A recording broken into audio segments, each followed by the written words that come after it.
In chemistry.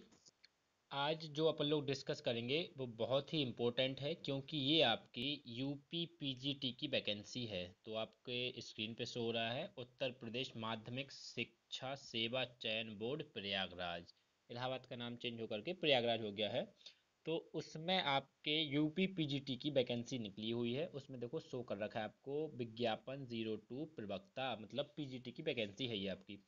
Specific होती है, subject wise होती है। तो अपन लोग वन बाय वन सबको डिस्कस करेंगे, कब फॉर्म आए हैं, क्या क्या डेट्स हैं, इसका सिलेबस क्या है, किस सब्जेक्ट में क्या क्या सिलेबस आया है, और किसकी कितनी फ़ीस है, और आपको जो सर्टिफिकेट्स हैं वो किस तरीके से लगाने हैं, उन सब का डिटेल में डिस्कस करते हैं। तो देखिए, सबसे पहले बात करते हैं ऑनलाइन फॉर्म।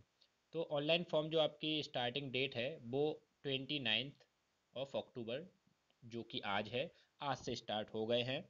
इसका जो फीस है वो आपका प्रारंभ, मतलब आज से आप उसे फीस भी सबमिट कर सकते हो, मतलब फाइनल सबमिट आप आज ही कर सकते हो। पंजीकरण का जो आपका लास्ट डेट है एप्लीकेशन का वो है 27 नवंबर। अभी मतलब 1 मंथ में 2 डेज कम हैं आपके, और उसमें आप कर सकते हो, मतलब जो नेक्स्ट नवंबर आएगा उसमें 27 तक कर सकते हो। फीस भी 27 तक दे सकते हो। और सबमिट कर, मतलब सबमिट जैसे आपका नहीं हुआ है तो आप 30 नवंबर तक कर सकते हो। ये तो हो गई अपनी डेट्स जो इम्पोर्टेंट थी।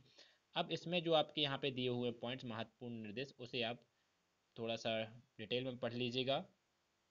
जो मैं आपको बोल रहा हूँ कि आपको अभ्यर्थी द्वारा चयन बोर्ड वेबसाइट जो है आपकी www.upsessb.org पर करेंगे आप। इसमें आपके जो वैकेंसीज या नंबर ऑफ वैकेंसीज, उसको इंक्रीज और डिक्रीज किया जा सकता है। आगे दिया हुआ प्रवक्ता संवर्ग के प्रत्येक विषय के सापेक्ष एक ही आवेदन स्वीकार किया जाएगा, यद्यपि एक से अधिक विषय में पृथक पृथक आवेदन कर सकते हैं। जैसे किसी के पास एमए या एमएससी एक सब्जेक्ट में है तो वो एक ही सब्जेक्ट से डाल सकता है। अगर उसने डबल एमए या डबल एमएससी कर रखा है, जैसे लेट से किसी ने फिजिक्स से किया है एमएससी और उसने नेक्स्ट टाइम केमिस्ट्री से किया, तो वो दोनों के लिए एलिजिबल है। सेम एमए अगर उसने डबल एम ए किया है तो वो भी 2 सब्जेक्ट के लिए एलिजिबल हो सकता है, बट उसे फॉर्म अलग अलग डालने पड़ेंगे अपने अलग अलग सब्जेक्ट के साथ, अपनी अलग अलग डिग्री के साथ। भाषा संबंधी प्रश्न पत्र उसी भाषा में होंगे यदि माध्यम का प्रश्न पत्र हिंदी में है, संस्कृत में है, अंग्रेजी में, जिसमें भी है वो उसमें ही होगा। जैसे अब उर्दू में है तो उर्दू में ही होगा। अब ऐसा नहीं कि उसके साथ हिंदी में भी लिखेगा उसके बाद, नहीं, सिर्फ उर्दू में हो क्योंकि वो लैंग्वेज का है। अदर्स जितने सब्जेक्ट होंगे उन सब में कंबाइन होती है। जैसे लेट से केमिस्ट्री का है तो हिंदी में भी होगी एज वेल एज इंग्लिश में भी होगी। लेकिन अगर आपने इंग्लिश से स्पेसिफिक डाला है तो वो सिर्फ और सिर्फ इंग्लिश में ही होगा, हिंदी में नहीं होगा। या आपने हिंदी सब्जेक्ट से डाला है तो वो हिंदी में होगा, इंग्लिश में नहीं होगा। इस टाइप से इसके जितने भी पॉइंट हैं वो आप अब नॉर्मली रीड कर लीजिएगा। आर्थिक रूप से जो पिछड़े हैं, मतलब उन्हें ईडब्ल्यूएस में रखने लगे हैं, तो उनके लिए अलग से जो मिलेगा रिजर्वेशन उसका भी है। तो ये सारे आप पढ़ लीजिएगा। लिखित परीक्षा में ऋणात्मक अंकन नहीं होगा, ये सबसे इम्पोर्टेंट बात है। कई लोग पूछते हैं कि भाई इसमें क्या नेगेटिव मार्किंग है, तो भाई नेगेटिव मार्किंग नहीं है। तो ये सबसे इम्पोर्टेंट है भाई। अब इसकी जो डेट्स हैं वो मैं आपको बता चुका हूँ। 3 स्टेप में आपको फॉर्म फिल करना है। सबसे पहले रजिस्ट्रेशन करना है, फिर फीस सबमिट करनी है, फिर फॉर्म को फाइनल सबमिट करना है। तो ये 3 फॉर्म में आप पढ़ेंगे, उसको आप इसे अच्छे से रीड करिएगा फॉर्म फिल करने से पहले। अब यहाँ पे बात कर लेते हैं फ़ीस की। तो जो जनरल स्टूडेंट हैं उनको 700 आवेदन शुल्क है। ऑनलाइन प्रक्रिया 50 रुपये है। जैसे आप किसी मोड से करते हो और आप लेट से नेट बैंकिंग कार्ड एट्सेट्रा, तो उसमें 50 रुपये आपके कटेंगे, बैंक लेगा वो आपका। तो टोटल आपको 750 रुपये पे करना है। EWS के इस बार उनके लिए अच्छा रहा कि उनके 100 रुपये कम कर दिए गए, उनके लिए 600 है। और 50 उनका भी प्रोसेसिंग फ़ीस है और 650 उनका टोटल फीस है। बट OBC वालों को सिर्फ जनरल के साथ उन्होंने काउंट कर दिया। तो देखो 700 ही जितना जनरल का लिया वही लिया है, कोई कम नहीं किया। अदरवाइज अभी तक ऐसा होता था कि अगर EWS को कम किया तो OBC को भी कम करते थे, बट इसमें उन्होंने नहीं किया है। तो आपको 750 ही पे करना पड़ेगा। अगर SC के स्टूडेंट हैं तो उन्हें 400 पे करना है, 50 चार्ज देंगे, तो 450 होगा। और अगर आपका ST है तो आपको 200 देना है और 50 चार्ज, तो आप 250 पे करेंगे। स्वतंत्रता सेनानी आश्रित 1 to 5 मूल श्रेणी के अनुसार होंगे। भूतपूर्व सैनिक, महिला, विकलांग, इन सब का भी दिया हुआ है, तो उन्हें आप अच्छे से एक बार रीड करिएगा। इसके बाद बात आती है, आपकी डेट्स में बता चुका हूँ। सेंटर्स वो उन्होंने बताया है सिर्फ सभी मंडल के जनपद मुख्यालयों पर ही केंद्रों का निर्धारण किया जाएगा। अभ्यर्थी को कोई भी परीक्षा केंद्र आवंटित किया जा सकता है। परीक्षा केंद्र, समय सारणियों, अनुक्रमांक आदि की सूचना यथा समय दी जाएगी। मतलब जब एडमिट कार्ड आएगा तभी होगा। और ये कोई मैंडेट नहीं है कि आप जैसे लेट से आप कानपुर से तो आप कानपुर लें, या आप इलाहाबाद से तो आपको इलाहाबाद, कहीं भी आपको दिया जा सकता है जहाँ जहाँ इसके मंडल बनाए गए होंगे। भर्ती प्रक्रिया सबसे इम्पोर्टेंट यही है। लिखित परीक्षा के आधार पर 55% लिया जाएगा। साक्षात्कार, बहुत लोगों के मन में ये था कि अब पीजीटी से इंटरव्यू खत्म हो गया, तो ये बात गलत है क्योंकि उन्होंने मैंडेटरी कर रखा है। साक्षात्कार के आधार पर 10% अंक जो निम्नलिखित रीति से विभाजित किए किए जाएंगे तो वो आपको दिए जाएंगे। सामान्य ज्ञान के आधार पर 4 अंक मिलेंगे, मतलब जो आपकी जनरल अवेयरनेस होती है। दो, सेकंड पॉइंट है, व्यक्तिगत परीक्षण के आधार पर 3 अंक दिए जाएंगे, मतलब पर्सनल जो आपका व्यक्तिगत परीक्षण होता है उसके अकॉर्डिंग मिलेगा। अभिव्यक्ति की योग्यता के आधार पर 3 नंबर दिए जाएंगे, तो आपका टोटल हो जाएगा, उसके अकॉर्डिंग दिया जाएगा। फिर है, निम्नलिखित विशेषताओं के आधार पर 5 अंक दिए जाएंगे। जैसे आपके डायरेक्ट उपाधि रखने पर 2 अंक दिए जाएंगे। शिक्षा में एमएड, है ना, उपाधि मतलब पीएचडी वगैरह के लिए बात कर रहा है, वो पीएचडी है तो उसके अलग से मार्क्स होंगे, 2 मार्क्स मिलेंगे। परास्नातक मतलब एमएड है आपके पास, शिक्षा में परास्नातक, परास्नातक तो आप होंगे ही जब आप पीजी डाल रहे हो, बट अगर आपके पास एमएड है तो आपको 2 मार्क्स एडिशनल दिए जाएंगे। और अगर आपके पास एमएससी प्लस बीएड है तो आपको 1 नंबर दिया जाएगा। परंतु किसी ऐसे अभ्यर्थी जो उपखंड 2 के आधार पर अंक प्राप्त कर लिया है, उपखंड 3 के अधीन कोई अंक प्रदान नहीं किया जाएगा। अगर आपके पास भाई एमएड है तो आपको अगेन इसका बीएड का मार्क्स नहीं मिलेगा, या आपके पास पीएचडी है तो नहीं मिलेगा। मतलब क्योंकि फिक्स मार्क्स है, उसी को दे सकते हैं, उससे ज़्यादा नहीं दे सकते आपको। अब यहाँ पे दिया हुआ है, पद हेतु चयन की प्रक्रिया निम्नलिखित होगी। लिखित परीक्षा तदर्थ शिक्षकों के लिए, लिखित परीक्षा प्लस अधिभार, तो वो आपके 425 मार्क्स से होंगे। आपका इंटरव्यू है वो 50 मार्क्स का होगा भाई। विशेष योग्यता का अधिभार, जैसे डॉक्टर उपाधि, लेट से पीएचडी, एमएड, बीएड, किसी राष्ट्रीय स्तर खूल खेल कूद, उनके 5 मार्क्स दिए जाएंगे। वो आपके पॉइंट थे कि इनके अकॉर्डिंग नंबर मिलेंगे आपको, ये आपके नंबर यहाँ पर डिवाइड होंगे, तो टोटल जो आपका है वो 500 का होगा, है ना। उसके अकॉर्डिंग आपका सिलेक्शन प्रोसीजर देखा जाएगा, उसके बाद मेरिट बनाई जाएगी। अब बात आती है लिखित परीक्षा, तो कैसे होगी परीक्षा, उसके बारे में सब कुछ उन्होंने दिया है। प्रवक्ता संवर्ग पद के चयन हेतु विषय पर आधारित सामान्य योग्यता की एक लिखित परीक्षा होगी, लिखित होगी, जिसमें 425 अंकों का एक प्रश्न पत्र होगा। उसमें 125 प्रश्न होंगे, प्रत्येक 3.4 का होगा, है ना। मतलब उन्होंने मार्क्स भी बता दिए कि एक क्वेश्चन 3.4 नंबर का होगा। अब आगे बोला, तदर्थ प्रवक्ताओं के लिए लिखित परीक्षा 390 अंकों की होगी, प्रत्येक का 3.12 अंक का होगा। जो तदर्थ प्रवक्ता होंगे उनके लिए 390 का होगा, और नॉर्मल जो हैं उन्हें 425 का होगा। समयावधि मतलब टाइम कितना है आपका, टाइम मैनेजमेंट कितना है आपका, तो टाइम जो है भाई 2 घंटों की होगी परीक्षा। प्रश्न का स्वरूप कैसा होगा, लिखित परीक्षा इन द सेंस, ऐसा नहीं कि वहाँ पे कोई रिटर्न है दे रखा है, एमसीक्यूज होंगे, मल्टीपल चॉइस होंगे। प्रत्येक प्रश्न के उत्तर के लिए 4 विकल्प दिए जाएंगे, केवल एक ही सही होगा उसमें से। उसे गोले के मतलब आपको वो मिलेगी ओएमआर शीट, उसमें भरना है। अब जो तदर्थ वाले हैं उनके लिए देख लो, सिविल अपील मतलब ये 8300 216 संजय सिंह बनाम उत्तर प्रदेश शासन के अन्य संबद्ध 16 अन्य सिविल अपील के पारित माननीय सर्वोच्च न्यायालय के आदेश अनुसार 26/8/2020 के अनुपालन के तहत शिक्षकों को अधिभार अंक की व्यवस्था निम्नवत होगी। तो कैसे होगी वो, उसकी बात कर लेते हैं।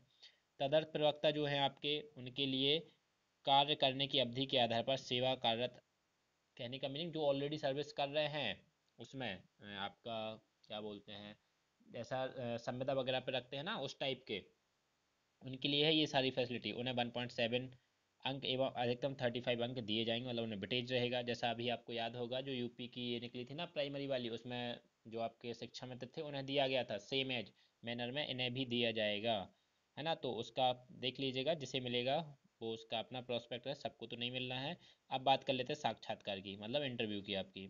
तो उन्होंने बता रखा है, लिखित परीक्षा के आधार पर अंकों का तदर्थ प्रवक्ताओं द्वारा प्राप्त अंकों का, लिखित परीक्षा का प्राप्त अंक प्लस सेवा अधिभार अंक, मतलब जो ऑलरेडी सर्विस कर रहे हैं उनने कितनी टाइम सर्विस की उसके अकॉर्डिंग उन्हें 35 मार्क्स जो दिए जाएंगे, उन्हें ऐड करने के बाद प्रवक्ता संवर्ग के साक्षात्कार हेतु समय कित लिस्ट तैयार की जाएगी, मतलब आपकी एक लिस्ट बनाई जाएगी, उसके अकॉर्डिंग आपको इंटरव्यू की कॉल आएगी या आपको लेटर आएगा, उसके अकॉर्डिंग होगा।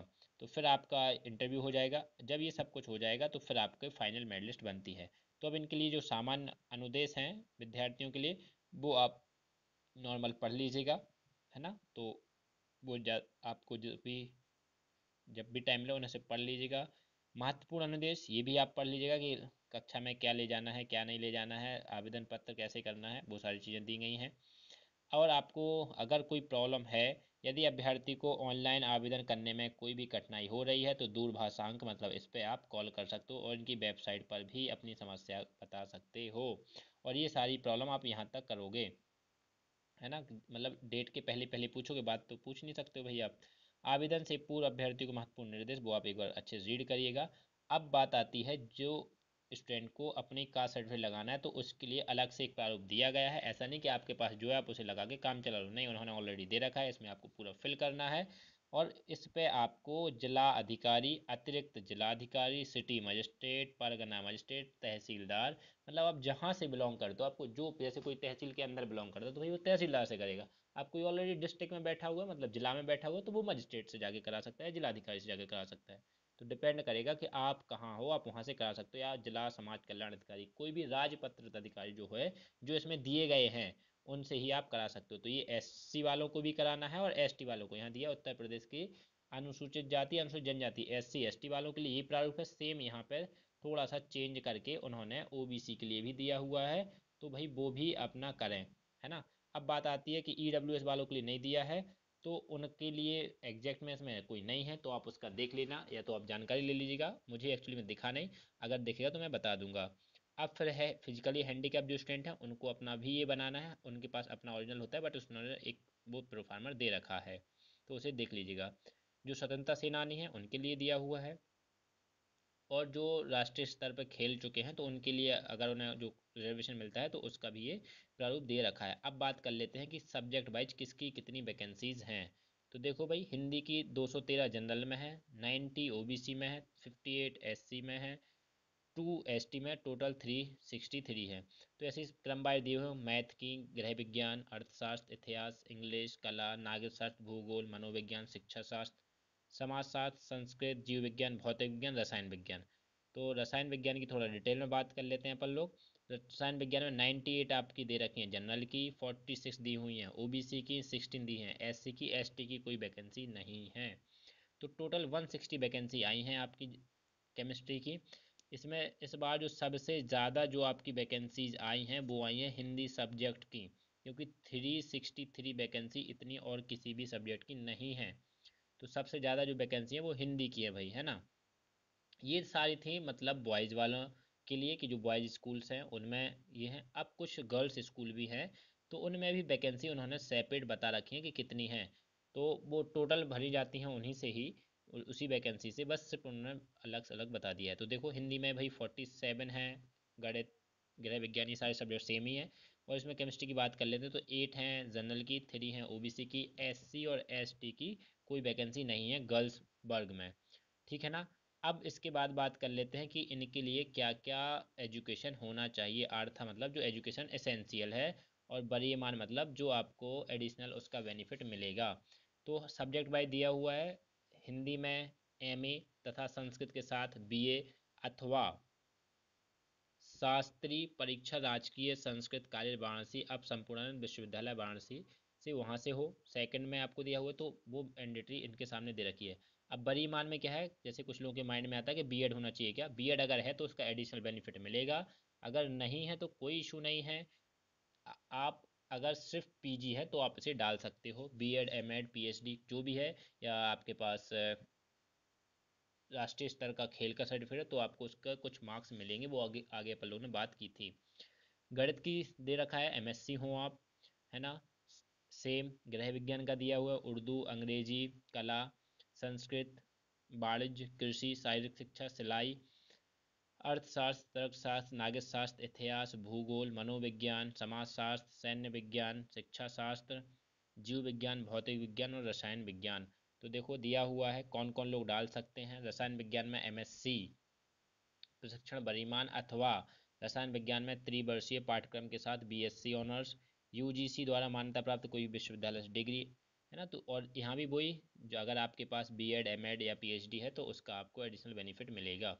तो ये सारी आपकी इन्फॉर्मेशन थी। और आप फॉर्म भरने से पहले प्लीज़ एक बार पूरा अच्छे से रीड करिएगा, उसके बाद ही फॉर्म को फिल करिएगा, क्योंकि करेक्शन का अभी तक उन्होंने ऐसा कुछ बताया नहीं कि फॉर्म के साथ करेक्शन कर सकते हो फाइनल सबमिट के बाद। अगर आएगा तो वो बाद में आएगा, अभी तो इसमें कुछ दिया नहीं है। आई होप ये सारा चीज़ें आपको हेल्पफुल रहेंगी। Okay, thank you so much watching the video.